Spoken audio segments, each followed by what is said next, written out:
interests. You know, back in 2008, the markets crashed, Washington rescued Wall Street, and I learned a lesson about fighting for what you believe in.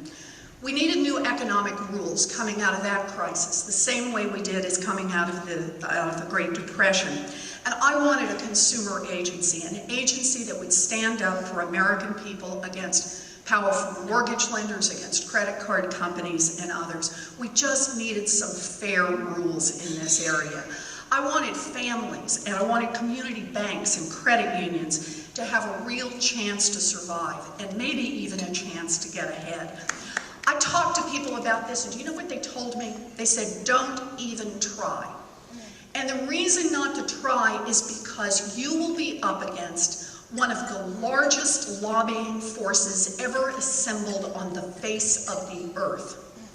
And they will kill this agency long before it is born. It cannot happen. So, I went to see a good friend of mine, Damon Silvers at the National AFL. Some of you in this room may know Damon. I'm not sure if that's the people clapping or the people not clapping. Damon's a force. He's the policy director in Washington for the AFL, and I laid out the problem for Damon. I said, you know, we need this agency. Here are these powerful lobbyists. People are saying we just can't do this. And Damon, in the way that Damon always does, looked at me, leaned back and said, Elizabeth, you just need to organize.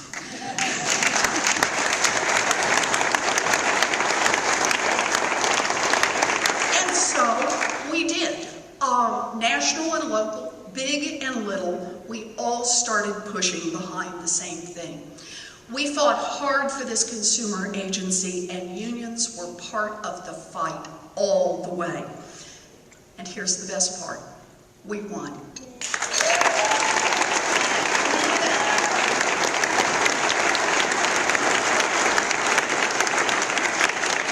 David beat Goliath on this one, and because we fought, consumers now have new protections. A year ago, this agency didn't exist, and now there are new rules to cut that mortgage paperwork down to one page so that families can see the deal in advance. Now we have bank examiners, or money cops as I like to call them, on the job with the largest banks in the country to make sure they're following the rules on mortgage loans and student loans. We now have an Office of Service Member Affairs to help military families deal with the financial repercussions of deployments and of frequent moves. And that's a beginning. This gives us a chance to fix one hole in the bottom of the economic boat for middle-class families. But make no mistake, we must do more. America's future depends on jobs. Good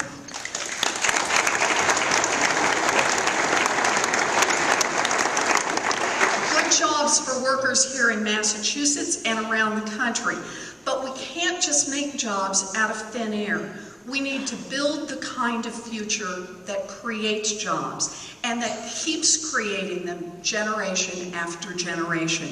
We need a future of growth and opportunity. We need a future in which good jobs mean that as America gets richer, America's working families get richer.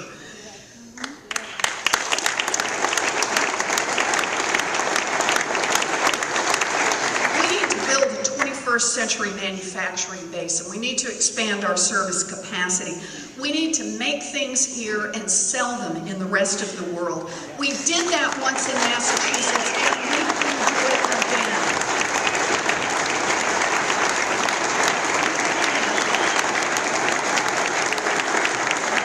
So how do we get these jobs? This is about investing in a strong future.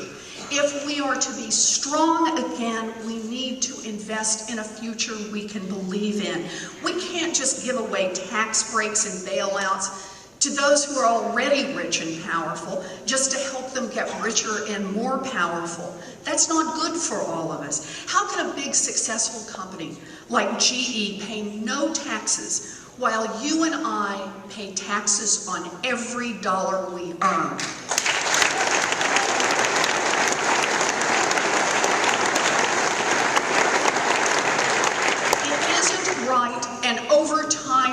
will crush our middle class. We need to invest forward.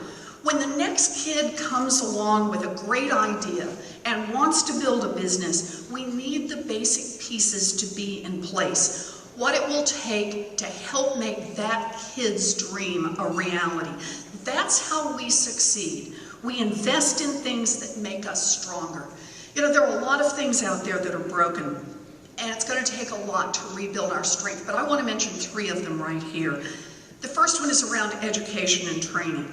Good public schools, good public universities, good technical training. We need a workforce better than any in the world. As the unions have well taught me, a trained labor force is cost effective, and that's what we need to be able to provide. If we're going to have the best workforce in the future, then we will have a shot at the best jobs in the future.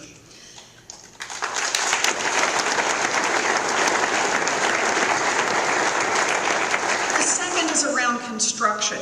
We need better roads, better bridges, better mass transit, better water supply, better sewage. These are the basic pieces it takes to build goods and to be able to get them to market. My brother-in-law Steve operates a Gradall, and he talks about when they're doing digging in certain parts of the state, how they come across water and sewage pipes that were laid in the late 1800s. They are crumbling. Why aren't we upgrading these now? We could create jobs and at the same time be investing in our future. This is what we need to do.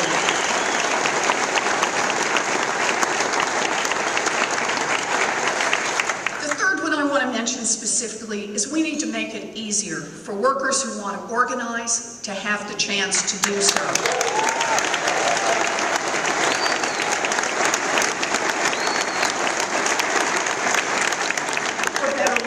For better health care, for better working conditions, for families who have seen a middle-class life slipping further and further away, we have a chance to bring the American dream back home, to make it a reality. You know, there are more pieces to build our future. We need renewable energy to cut the costs of production in the future. We need more support for research. Research builds excellent jobs in the future, particularly high-skilled jobs. And Massachusetts is a leader here, but we need support for that. We need a level playing field for small businesses so they aren't tangled in complicated regulations. We need fair trade policies. It's a long list, but we can't be discouraged. Now is the time to rebuild America's middle class. Instead of subsidizing the past, those who've already made it, we need to invest in the future.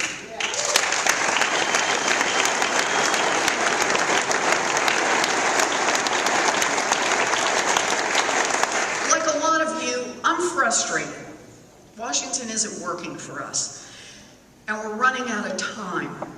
What we believe in, what has made America special and strong, a country of opportunity, a chance to get ahead, a world in which our children will do better than we did, is slipping away.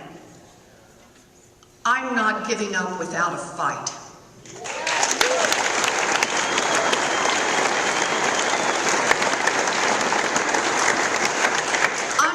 Keep fighting for middle-class families, for working people.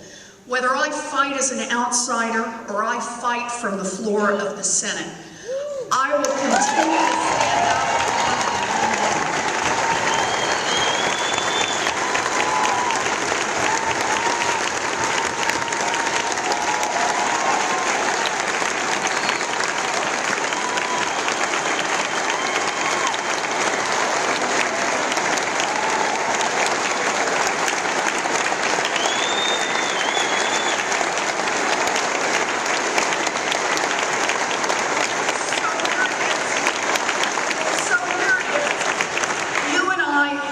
Alongside each other before. I am proud to be with you here today, and I am proud to fight alongside you.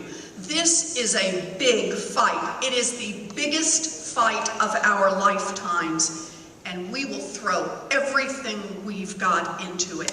We cannot afford to lose. We will not lose.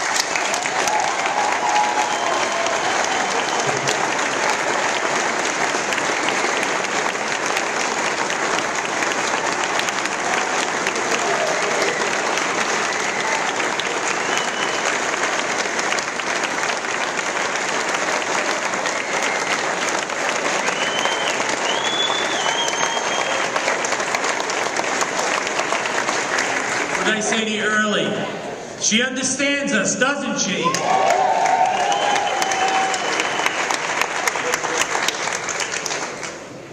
Thank you very much, Elizabeth. Our next speaker is someone that is